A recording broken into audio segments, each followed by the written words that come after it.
رات کے لیے ہم مشعل راہ فاؤنڈیشن کی تاریخی پیش رفت نور مسکن منصوبہ بانی اور ڈائریکٹر ہم مشعل راہ آمنہ آفتاب، معاون بانی و صدر عریج فاروق بانی و چیئر وومین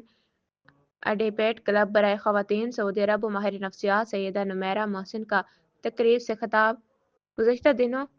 سعودی عرب کے ساحلی شہر الخبر میں ہم مشعل راہ فاؤنڈیشن کے زیر اہتمام صدر عریج فاطمہ و دیگر نے ایک متعارفی پروگرام کا انعقاد کیا، جس میں فاؤنڈیشن کی ڈائریکٹر و بانی محترمہ آمنہ آفتاب، صدر و بانی محترمہ عریج فاروق، جبکہ فرینڈز آف ہم مشعل راہ اڈیپٹ وومین کلب کی بانی و چیئرپرسن محترمہ سیدہ نمیرہ محسن نے شرکت سے خطاب کیا۔ تقریب کے دیگر مقررین میں ڈاکٹر علی چودھری، مہمان خصوصی ڈاکٹر حلیم حامد رضوی شامل تھے۔ تقریب کا آغاز تلاوت کلام پاک اور ترجمے سے محمد چودھری نے کیا۔ بعد ازاں ڈائریکٹر آمنہ آفتاب نے حاضرین محفل کو وہ تمام پس منظر بیان کیے کاوش سے آگاہ کیا جو اس انقلابی آغاز کی وجہ بنی۔ اس موقع پر قائدین اور فرینڈز آف ہم مشعل راہ نے مل کر نور مسکن کی گراؤنڈ بریکنگ رسم بھی ادا کی، جس میں حماد چودھری اور دیگر خصوصی بچوں نے بھی شرکت کی۔